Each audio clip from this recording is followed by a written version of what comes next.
and welcome back to the channel Third Eye Talent Academy. Today we are continuing with the chapter Circular Flow of Income, and now we will discuss the topic two sector model with financial market. हाँ जी student, आज हम बात करेंगे to sector model की, जिसमें हम दो sector के बारे में स्टडी करेंगे. One is house hold sector and other one is firms, that is producing sector. तो हाउस होल्ड सेक्टर क्या है? गुड्स को बनाने में एक तो प्रोड्यूसर सेक्टर की हेल्प भी करता है और इसके अलावा गुड्स एंड सर्विसेज को वो कंज्यूम भी करता है. और प्रोड्यूसर सेक्टर जो है वो प्रोडक्शन करता है और जो गुड्स एंड सर्विस है उसको हाउस होल्ड सेक्टर को ट्रांसफर भी करता है. तो इसके बारे में हम डिटेल में स्टडी करेंगे. और सर्कुलर फ्लो का मतलब क्या है? जो फ्लो है दो सेक्टर का वो आपस में चलता रहता है, एक सेक्टर दूसरे सेक्टर के ऊपर कहीं ना कहीं डिपेंडेंट रहता है, उसके बारे में अब स्टडी करते हैं. हाँ जी, हाउस होल्ड जो है वो फैक्टर सर्विसेज देता है फर्म्स को और उसके बदले में जो फर्म है उसको फैक्टर पेमेंट करती है.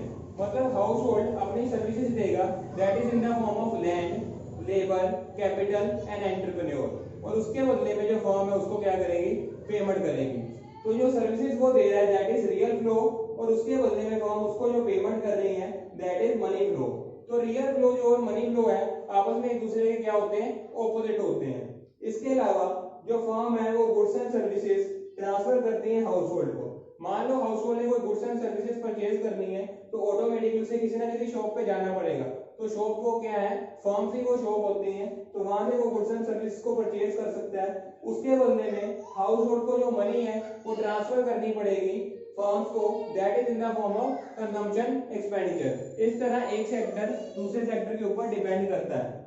हाँ जी, आपको जो ये टॉपिक है टू सेक्टर मॉडल, ये बिना फाइनेंशियल मार्केट में भी आ सकता है. तो फाइनेंशियल मार्केट अगर नहीं आएगा तो आप ये वाला जो बीच में बॉक्स बनाया है इसको एक्सक्लूड कर दोगे. अगर विद फाइनेंशियल मार्केट आता है तो ये बॉक्स आपको इंक्लूड करना पड़ेगा. हाँ जी, फाइनेंशियल मार्केट का मतलब है बैंक या फिर फाइनेंशियल इंस्टीट्यूशन. तो बैंक और फाइनेंशियल इंस्टीट्यूशन क्या करते हैं? मनी की एक्सचेंज में हेल्प करते हैं. जिन बंदों के पास सरप्लस मनी है वो बैंक में जमा करवा सकते हैं और जिनके पास मनी कम है वो बैंक से लोन ले सकते हैं. यहाँ पे ये फ्लो दिखाया हुआ है कि हाउस होल्ड जो अपनी सेविंग है वो फाइनेंशियल मार्केट में डिपॉजिट करा सकते हैं. अगर प्रोड्यूसर सेक्टर के पास कोई सरप्लस मनी है तो वो भी फाइनेंशियल मार्केट में डिपॉजिट करवा सकता है और अगर प्रोड्यूसर सेक्टर को पैसे चाहिए तो उससे लोन भी ले सकता है. इस तरह फाइनेंशियल मार्केट क्या करती है? एक लिंक बनती है हाउस होल्ड और फर्म के बीच में. तो कहने का मतलब जिस बंदे को पैसे चाहिए वो इससे पैसे ले भी सकता है और जिस बंदे के पास ज्यादा पैसे अवेलेबल है तो वो क्या करेगा? अपने पैसे डिपॉजिट करा देगा फाइनेंशियल मार्केट में. हाँ जी स्टूडेंट्स, अब हम बात करते हैं थ्री सेक्टर मॉडल और सर्कुलर फ्लो ऑफ इनकम. हाँ जी, हमने टू सेक्टर मॉडल में पढ़ा था हाउस होल्ड सेक्टर और प्रोड्यूसर सेक्टर के बारे में. अब हम गवर्नमेंट सेक्टर को भी बीच में इंक्लूड करेंगे कि जो सरकार है उसका इकोनॉमी में क्या रोल होता है, वो कैसे अपने रोल को इकोनॉमी में परफॉर्म करती है. क्योंकि इस डायग्राम में बहुत ज्यादा कॉम्प्लिकेशन अराइज हो सकती हैं, इसलिए सिर्फ मनी फ्लो की चीजें ही यहाँ पे एक्सप्लेन की गई हैं, रियल फ्लो को यहाँ से एक्सक्लूड किया गया है. हाँ जी, सबसे पहले देखो हाउस होल्ड सेक्टर से कंजम्पशन एक्सपेंडिचर आ रहा है फर्म्स की तरफ, क्योंकि हाउस होल्ड ने फर्म से गुड्स एंड सर्विसेज खरीदी थी तो उसके बदले में उसने जो है पैसे दे दिए फर्म्स को, that is in the form of consumption expenditure. इसके अलावा फर्म्स ने factor payment the house hold को, क्योंकि हाउस होल्ड ने फर्म के पास आके काम किया था, फर्म को अपनी सर्विसेज ट्रांसफर की थी, तो उसके बदले में जो फर्म है उसको फैक्टर पेमेंट क्या कर रही है? ट्रांसफर कर रही है. हाँ जी, मेनली जो है यहाँ पे एक नया सेक्टर इंक्लूड हुआ है गवर्नमेंट सेक्टर, तो उसके बारे में ही डिटेल में यहाँ पे बात करेंगे. हाँ जी, जो गवर्नमेंट सेक्टर है वो क्या करता है? वो फैक्टर पेमेंट करता है हाउस होल्ड को. मान लो कोई भी एक पर्सन है जो गवर्नमेंट डिपार्टमेंट में जॉब करता है तो उसके बदले में गवर्नमेंट को उसको पेमेंट करनी पड़ेगी.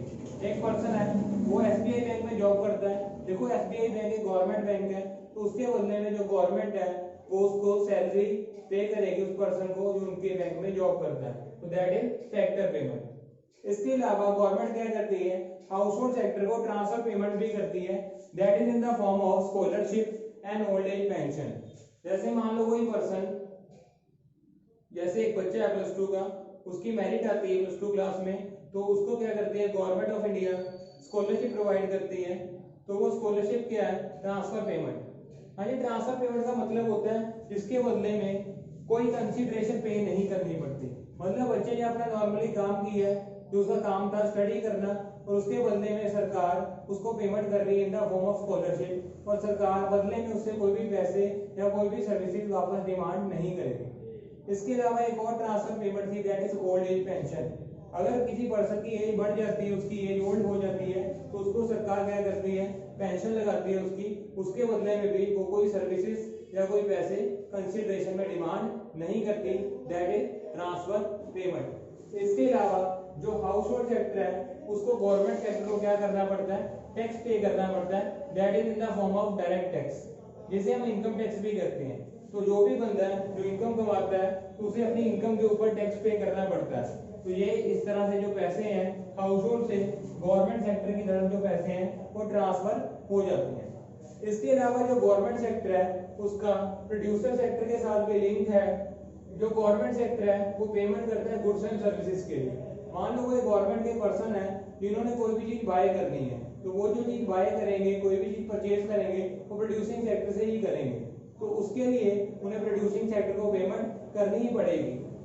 उसके अलावा जो गवर्नमेंट है वो फार्म्स को सब्सिडी प्रोवाइड करती है। मान लो प्रोड्यूसर सेक्टर कोई ऐसी चीज बना रहा है जो सोशल वेलफेयर के लिए है, तो उसके बदले में गवर्नमेंट उसको सपोर्ट करती है फाइनेंशियली, ताकि वो चीज सस्ती बने और लोगों को कम रेट में अवेलेबल हो जाए। जैसे मान लो एलपीजी गैस सिलेंडर था, तो गवर्नमेंट क्या करती थी, उसमें सब्सिडी प्रोवाइड करती थी, क्योंकि जो एलपीजी है सबके लिए नेसेसिटी है खाना बनाने के लिए, तो सरकार वहां पे सब्सिडी प्रोवाइड करती थी ताकि एलपीजी सिलेंडर बहुत ज्यादा महंगा ना हो। इसके अलावा जो फर्म क्या करती हैं, टैक्स पेमेंट करती हैं गवर्नमेंट को। फर्म टैक्स पेमेंट करती है in the form of direct tax and indirect tax. हाँ जी, डायरेक्ट टैक्स में आ गया इनकम टैक्स, क्योंकि जो फर्म के पर्सन है वो भी पैसे कमाते हैं, इनकम कमाते हैं, तो उनको इनकम टैक्स पे करना पड़ेगा।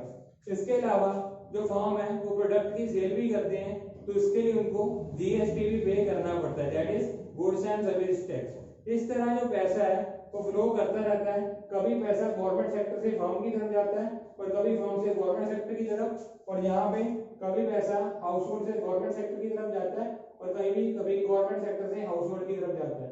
इस तरह ये जो फ्लो है वो चलता रहता है।